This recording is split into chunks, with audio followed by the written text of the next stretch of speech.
열왕기상 20장 말씀 함께 나누겠습니다. 열왕기상도 어떻게 보면 좀 애매하게 보일 수 있는 말씀입니다. 아합 왕이 하나님 말씀 듣지 아니하고 계속 우상을 섬김으로 말미암아 이스라엘 가운데 기근을 허락하셨는데, 그 기근 가운데서 엘리야가 바른 선포들을 하고 바알과 아세라를 섬기는 선지자들을 죽였습니다. 여호와께서 불러 응답하시는 역사를 보았습니다.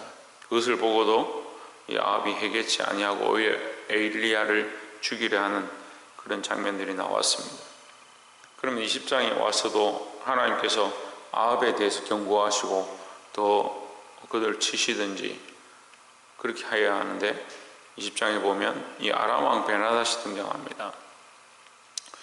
그래서 아람 왕 베나닷이 등장하면 우리가 생각하기에는 당연히 베나닷을 통해서 이 아합을 경고하시고 이 아합 왕을 치시는구나, 우리가 이렇게 생각할 수 있는데, 말씀은 반대로 가죠. 아람 왕 베나닷이 1절에 보시면 그 군대를 다 모으니 왕 32인이 저와 함께 있고 또 말과 병거들이 있더라. 이에 올라가서 사마리를 에워싸고 치며 했습니다. 우리가 생각하는 것과 반대로 베나닷이 아람을 이겨야 되는데, 아합을 이겨야 되는데, 반대로 이 아합이 가서 승리하게 되는 그런 장면이 등장합니다. 근데 처음부터 우리가 좀 잘 봐야 되는데, 처음에는 어떻게 하느냐. 이 아합이 사자를 2절에 보면 사자들은 성중 이스라엘 왕 아합에게 보내 이르기를 베나닷으로 이르노니, 3절에 내 은금은 내 것이요 내 처들과 내 자녀들과 아름다운 자도 내 것이니라 하매, 4절에 이스라엘 왕이 대답하여 이르되 내 주 왕이여, 왕의 말씀이 나와 나의 것은 다 왕의 것이니이다 하였더니 했습니다. 그러니까 이 아합 왕이 놀라서 베나닷 왕에게 다 우리의 것은 다 당신의 것입니다. 그러니까 베나닷이 그 정도 가지고 안 된다. 은금이고 뭐고 처자고 자식이고 다 내놔라. 그렇게 하니까 이 왕이 근심 걱정하기 시작했습니다. 그러고 있는데 13절에 보면 한 선지자가 이스라엘 왕 아합에게 나가서 이르되 여호와의 말씀이 내가 이 큰 무리를 보느냐, 내가 오늘 저희를 내 손에 붙이리니 너는 내가 여호와인 줄 알리라 하셨나이다 했습니다. 자, 여기에 힌트가 나오는데요, 이 전쟁을 통해서 하나님께서 하나님 되심을 보여주시겠다라는 거죠. 우리가 생각한 단순한 논리로 따지면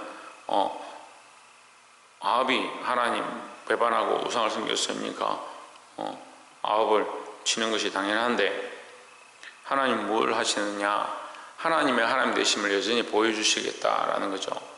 그럼 이스라엘을 향한 사랑, 이스라엘을 향한 약속, 그걸 하나님께서는 계속 지키고 계시다라는 겁니다.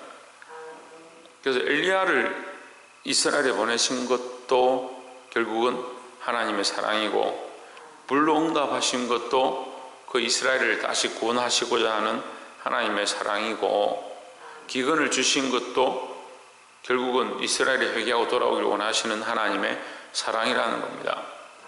그래서 우리가 하나님의 사랑과 은혜의 관점에서 보면 이해가 되는 거죠. 그냥 단순하게 진영의 논리로 보면 아합이 잘못하고 있으니까 베나닷을 들어서 쳐서 멸망시키는 게 맞겠구나, 이렇게 볼 수 있습니다. 그런데 그렇지 아니하고 하나님께서는 하나님의 사랑을 보여주시고, 더 나아가서 하나님께서 참 이 전쟁의 승리하게 하시는 하나님의 주권이 있다는 사실을 알게 하시는 겁니다. 그래서 우리는 누구를 의지해야 되냐? 하나님을 의지해야 된다는 겁니다. 그래서 또한 이것은 아합에게 기회입니다. 아합은 지금 생명을 잃은 것과 똑같습니다. 왜? 베나닷이 너의 자녀 또 너의 처도 너에게 있는 모든 것은 내 것이다 했으니까 이 아합은 죽은 것과 일반인 거죠. 그런데 그 선지자를 보내서 너는 이 큰 무리를 보느냐, 이것을 볼 필요가 없다, 나는 살아계신 하나님이다, 이것을 가르쳐 주는 겁니다. 그럼 아합에게도 뭐가 있습니까? 기회가 있는 겁니다.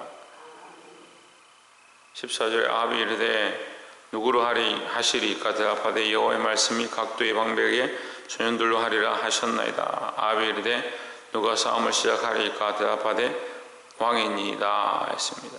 15절에 아합이 각도의 방백의 소년들을 계수하니 232인이요 그 외의 모든 백성 곧 이스라엘 모든 자손을 계수하니 7,000인이더라 했습니다. 소년들을 데리고 그것도 7,000명밖에 안 되는 군사를 거느리고 가서 싸우면 이길 가능성이 없죠.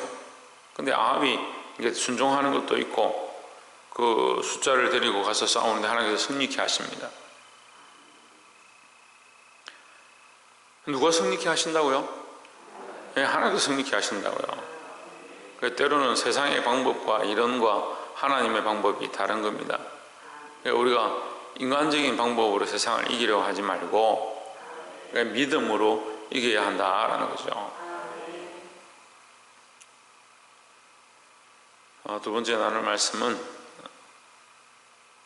31절에 그 신복들이 저에게 이르되 우리가 들은 적 이스라엘 집의 왕들은 인자한 왕이라 하니 만일 우리가 굵은 배로 머리를 묶고 테두리를 머리에 이고 이스라엘 왕에게로 나아가면 저가 혹시 왕의 생명을 살리리이다 했습니다.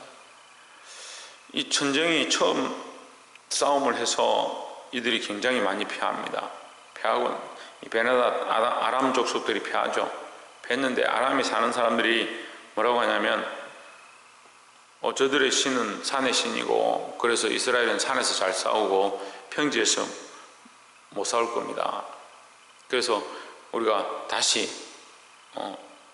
군대를 정비하고 평지에서 한번 싸웁시다. 이렇게 해서 다시 올라와서 싸우는데 엄청난 숫자가 죽어버리죠.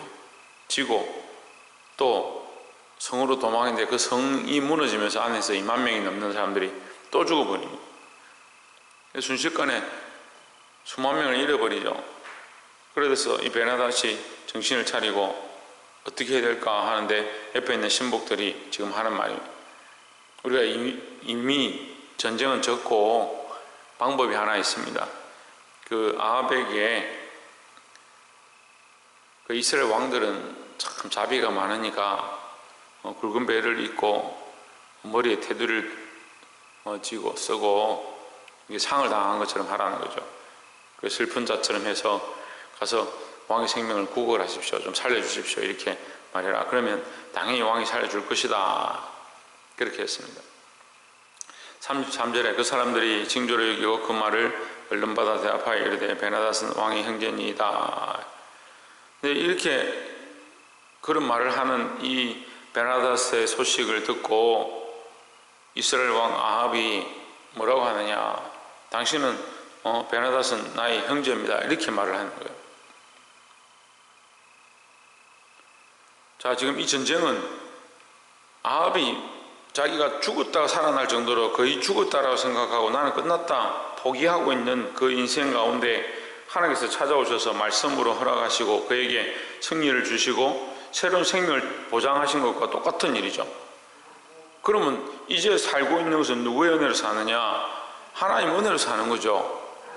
우리 믿는 자도 똑같습니다. 우리가 예수 그리스도로 말미암아 예수 그리스도의 십자가의 은혜를 믿고 예수 그리스도의 그 공로를 믿고 그 보혈로 제사함을 받아서 이제 사는 것은 하나님의 은혜로 그리스도 예수를 믿는 믿음 안에서 사는 건데 그럼 이제 어떻게 살아야 되냐? 예수 그리스도를 믿는 믿음으로 사는 거니까 이제 살아갈수록 예수 그리스도의 말씀을 따라서 하나님의 말씀을 따라서 하나님께 묻고 하나님의 인도함을 더 받아야 되는 거죠.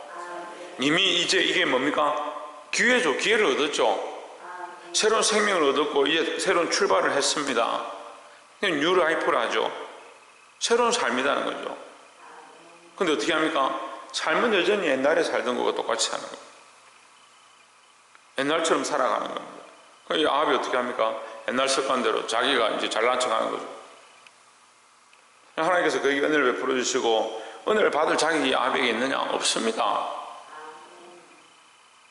우리도 은혜를 받을 자격이 없어요. 근데 하나님께서 우리에게 특별한 은혜를 주셨습니다. 그러면 어떻게 해야 됩니까? 더 하나님 말씀대로 살고자 힘써야 된다라는 거죠. 34절에 베나다시 왕께 고하되 내 부친이 당신의 부친에게서 빼앗은 모든 성읍을 내가 돌려보내리이다. 또 나의 부친이 사마리아에서 만든 것이 같이 당신도 다메섹에서 당신을 위하여 그리를 만드소서. 아합이 이르되 내가 이 약조로 당신을 놓으리라 하고 이에 더불어 약조하고 저를 놓았더라 했습니다. 지금 하나님께서 아합에게 승리를 주셨고 아합에게 이 아람을 물리칠 권세를 주셨고 그 나라를 오히려 빼앗을 은혜를 허락하셨는데 어떻게 씁니까? 그 하나님 주셨으니까 내 거다 생각하는 거예요. 근데 자기 마음대로 쓰는 겁니다. 하나님 은혜로 받았으면 이제 하나님 뜻을 따라 살아야 되는데 이게 교만이고요. 뭐가 교만합니까? 우리가 무슨 자고합니까? 이렇게 생각하는 사람들이 있더라고요. 제가 말씀을 가르치고 너 교만하다. 당신 교만합니다. 하나님 앞에서 우리가 교만해서 안 됩니다. 이렇게 하면 우리가 뭐 교만합니까? 이렇게 생각하는 거예요. 하나님께로부터 받은 은혜를 잊어버리는 거예요. 자기가 가지고 있으니까 자기 건 줄 아는 거죠. 그럼 결국 어떻게 합니까? 자기를 위해서 하는 겁니다. 지금 더 큰 은혜를 받을 수 있고 더 큰 권세를 누릴 수 있고 이 베나닷을 치고 그 모든 성을 얻을 수 있는데 거기 조금 몇 개 떼주겠습니다. 원래있던 데 돌려주겠습니다. 원래있던 게 돌려주는 게 아니라 지금 아람은 다 망했습니다. 그 땅을 전부 다 빼앗아 와도 괜찮은 그런 상황에 그 말 듣고 화친하는 거죠. 하나님께 묻습니까? 묻지 않습니다. 결국 누구 마음대로 합니까? 자기 마음대로 하는 거죠. 여러분 잊어버리지 말기를 바랍니다. 잃어버리지 않기를 주의 이름으로 축원합니다. 하나님 은혜로 사는 겁니다. 더더욱 어떻게 해야 되냐? 하나님께 물어야 되고 하나님 뜻대로 살고자 힘써야 된다는 거죠. 하나님 뜻대로 살지 않는 것, 하나님 은혜로 살게 된 이 은혜를 잊어버리는 것, 이게 뭐냐? 이게 교만이에요. 결국 그래서 어떻게 합니까? 하나님 은혜를 잃어버리면 세상과 화친하는 거죠. 세상의 논리대로 사는 거죠.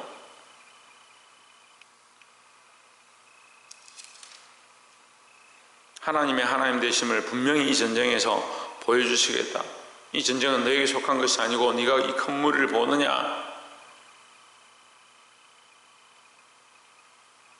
네가 여호와께서 하나님 되심을 알리라. 분명히 그렇게 말씀하셨는데 전쟁을 완전히 승리로 얻고 그 왕이 엎드려 무릎을 꿇으면 하나님의 되심을 알고 하나님께 구하고 하나님 어떻게 해야 되겠습니까? 그 땅을 내가 가서 취하리까? 이렇게 해야 될 건데 그래 내 형제다.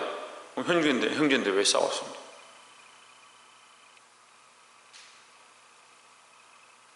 돈이 없을 때는 하나님 돈 좀 주십시오.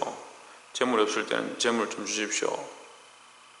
돈이 생기고 재물이 생기고 나면 재물이 하나님 돼가지고 생기고 나면 하나님 앞에 쓸 때 묻지 않습니다. 자기 마음대로 쓰죠. 자식 좀 주십시오. 그 자식 줍니다.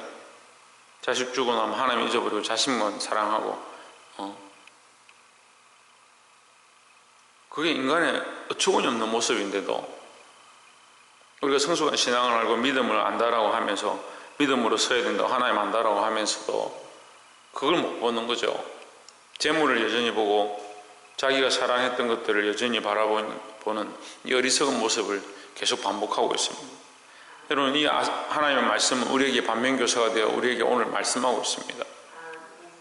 바르게 보시기를 주의 이름으로 축원합니다. 거울은 맨날 보면서 거울을 보면서 뭘 봅니까? 네, 거울 보면서 거울 보는 게 아니죠. 거울을 보고 있지만 뭘 보느냐? 나를 보는 겁니다. 말씀을 보면서 이 아람이 문제다, 베나닷이 문제다, 아합이 문제다 그걸 보고 있는 게 아닙니다. 사실은 누굴 봐야 합니까? 나를 봐야 합니다.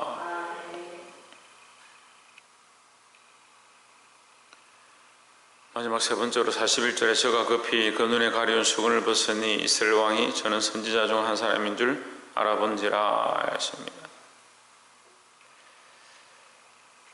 40절에 보시면 종이 이리저리 일볼 동안에 저가 없어졌나이다. 이스라엘 왕이 저에게 이르되 내가 스스로 결정하였으니 그대로 당하여야 하리라 했습니다. 이 무슨 말이냐면 하나님께서 이 사건으로 아합이 마음대로 화친하고 그를 놓아준 사건에 대해서 물으시기 위해서, 경고하시기 위해서 선지자를 보내셔서 선지자가 어떻게 하느냐, 동료에게 나를 쳐라.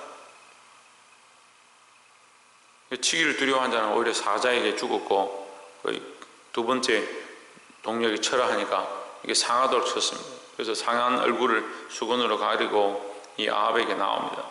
제가 이제 얘기를 하는 거죠. 지어내서 얘기를 하는 거죠. 내가 전쟁에서 사람을 좀 맡고 지키고 있으라 했는데 자가 바빠서 뭘 하다가 보니까 그 사람이 잃어버렸대. 사람을 맡은 자는 아합을 얘기하는 거고요, 잃어버린 자는 베나다스를 얘기하는 거예요. 그러니까 베나다스 잃어버린 겁니다. 베나다스 생명을 하나님께서 너에게 맡겼는데, 그럼 너희는 그를 치고 그 땅을 네가 차지하면 되는데 네가 왜 마음대로 놓아줬느냐, 이런 얘기죠. 그 얘기를 했습니다. 자기가 지키고 있던 자를 내가 바쁘게 하다 보니까 이 사람을 잃어버렸습니다. 그리고 그 사람이 나에게 이 사람 생명을 구하는데 어떻게 해야 됩니까? 40절에 하는 거죠. 종이 이리저리 일벌 동안에 저가 없어졌나이다. 이스라엘 왕이 저에게 이르되 내가 스스로 결정하였으니 그대로 당하여야 하리라. 네가 그 생명의 값을 네가 갚아야 할 것이다, 이 얘기죠. 네 생명으로 갚아야 할 것이다.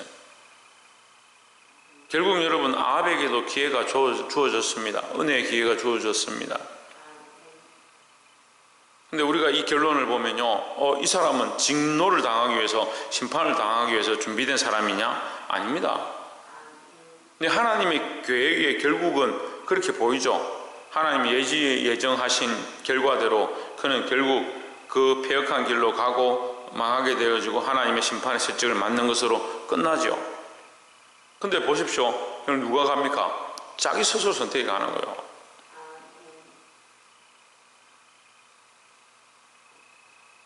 깨달아 알게 되길 소망합니다. 그럼 우리에게 새로운 삶이 주어졌습니다. 하나님의 구원의 은혜로 말미암아 새로운 인생 가운데 살아가고 있습니다. 그런데 여전히 옛 습관을 쫓아가고 세상의 이론을 쫓아가고 세상과 타협하고 합의하고 돈과 명예와 자기를 자랑하는 것을 위해서 살고 있다면 다시 한 번 더 점검해 봐야 된다라는 겁니다.